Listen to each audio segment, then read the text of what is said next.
ಪ್ರಕೃತಿಯ ಒಡನಾಟದಲ್ಲಿ ಬೆಳೆಯುವ ಮಕ್ಕಳು ಭವಿಷ್ಯದಲ್ಲಿ ಉನ್ನತ ಸಾಧನೆ ಮಾಡಲು ಸಾಧ್ಯ ಎಂದು ಸ್ವಸ್ಥ ಸಮಾಜ ನಿರ್ಮಾಣ ಸಮಿತಿ ಅಧ್ಯಕ್ಷ ಪ್ರದೀಪ್ ರಾಮಸ್ವಾಮಿ ತಿಳಿಸಿದರು.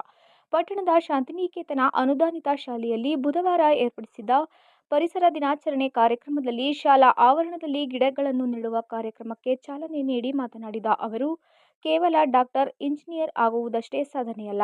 ಮನುಷ್ಯ ಈ ಭೂಮಿ ಕೇವಲ ತನಗಷ್ಟೇ ಸೀಮಿತ ಎಂದು ಭಾವಿಸಿ ಪರಿಸರವನ್ನು ಹಾಳು ಮಾಡುತ್ತಿದ್ದಾನೆ. ಪ್ರಾಣಿ ಪಕ್ಷಿಗಳಿಗೂ ಈ ಭೂಮಿಯ ಮೇಲೆ ಸಮಾನ ಹಕ್ಕಿದೆ. ಕೇವಲ ವಾಣಿಜ್ಯ ಬೆಳೆಗಳಿಗೆ ಆದ್ಯತೆ ನೀಡದೆ ಹಣ್ಣಿನ ಗಿಡಗಳನ್ನು ನೆಡಬೇಕು. ಇದರಿಂದ ಪ್ರಾಣಿ ಪಕ್ಷಿಗಳಿಗೆ ಆಹಾರ ಸಿಗುತ್ತದೆ ಎಂದರು. ಸ್ವಸ್ಥ ಸಮಾಜ ನಿರ್ಮಾಣ ಸಮಿತಿ ನಸ್ರುಲ್ಲಾ, ಬಸವರಾಜ್, ಕಾಂತರಾಜ್, ಸಂದೀಪ್, ಮೋಹನ್, ಸತೀಶ್, ಸೋಮಣ್ಣ, ದಶರಥ ಶಾಲೆಯ ಮುಖ್ಯ ಶಿಕ್ಷಕ ಮೊಹಮ್ಮದ್ ಫಾಯಜ್ ಉಪಸ್ಥಿತರಿದ್ದರು. ನ್ಯೂಸ್ 5 ರವಿದುಮ್ಮಿ. ಈ ಪ್ರಾಣಿಗಳಿಗಾಗಲಿ ಪಕ್ಷಿಗಳಿಗಾಗಲಿ ನಮ್ಮ ಥರನೇ ಹಕ್ಕಿದೆ ಅಲ್ವಾ. ಈ ಬೇಲಿ ಹಾಕ್ಕೊಂಡಿದ್ದೀವಿ ನಮ್ಮದು ಅಂತ.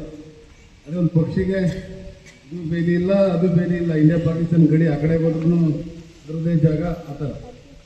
ಹಂಗಾಗಿ ಅವಕ್ಕೂ ಹಕ್ಕಿದೆ ಬದುಕುವಂಥದ್ದು. ಈ ಮರಗಳು, ಹಣ್ಣಿನ ಗಿಡಗಳನ್ನ ಹಾಕಿಡ್ತೀವಿ ಅಂತ ಹೇಳಿದ್ರೆ ಮನುಷ್ಯರು ತಿನ್ಬೋದು, ಪ್ರಾಣಿ ಪಕ್ಷಿಗಳು ಕೂಡ ತಿನ್ಬೋದು. ಯಾಕಂದ್ರೆ ಹಣ್ಣಿನ ಗಿಡಗಳೇ ಇಲ್ಲ ಇವಾಗ. ಆ ಪರಿಸ್ಥಿತಿ ಆಗಿದೆ. ಎಲ್ಲ ಕಮರ್ಷಿಯಲ್ ಕ್ರಾಪ್ಸು. ಇಲ್ಲಿ ತೇಗದ ಮರ ಹಾಕಿದ್ರೆ ಏನಕ್ಕೆ ಏನು ಗೊತ್ತಿಲ್ಲ. ಸಾಮಾನ್ಯವಾಗಿ ಹಣ್ಣಿನ ಗಿಡಗಳು ಹಾಕಿದರೆ ಅಟ್ಲೀಸ್ಟ್ ಈ ಮಕ್ಕಳುಗಳು ನೀವು ತಿನ್ಬೋದು. ನಿಮ್ಮ ನಂತರ ಮುಂದಕ್ಕೆ 50 ವರ್ಷ ಆಗ್ಬೋದು, 100 ವರ್ಷ ಆಗ್ಬೋದು, ಆ ಮಕ್ಕಳುಗಳು ತಿಂತಾರೆ. ಅಟ್ಲೀಸ್ಟ್ ನಿಮಗೊಂದು ಮುಂದಕ್ಕೆ ಯಾವಾಗಲಾದ್ರು ದೊಡ್ಡ ವ್ಯಕ್ತಿಗಳಾಗಿ ಬಂದ ಮೇಲೆ ನಾವು ನೆಟ್ಟಿದ್ದು ಅನ್ನೋದೊಂದು ಹೆಮ್ಮೆ ಇರುತ್ತಲ್ವಾ. ಈಗ ನಾವು ಓದಬೇಕಾದ್ರೆ ಈಗ 10 ವರ್ಷದಿಂದ ಈಗ ಇತ್ತೀಚಿನ ತನಕ ಡಾಕ್ಟರು, ಇಂಜಿನಿಯರ್ ಅವೇ ಇದ್ದಿದ್ದಿಲ್ಲ. ಸರ್ಕಾರಿ ಕೆಲಸಗಳಿತ್ತು. ಈಗ ಆ ಟ್ರೆಂಡ್ ಇಲ್ಲ. ಈಗ TCH ಒಂದು ಕಾಲದಲ್ಲಿ 20 ವರ್ಷದಿಂದ ಹೆಂಗಾಗಿತ್ತು ಆ ಪರಿಸ್ಥಿತಿ ಈಗಾಗಿದೆ ಇಂಜಿನಿಯರ್ಗಳು. ಯಾಕೆಂದರೆ 1 ಲಕ್ಷದ ಮೇಲೆ ಇಂಜಿನಿಯರ್ಸ್ ಬರೀ ಕರ್ನಾಟಕದಿಂದ ಬರ್ತಾರೆ.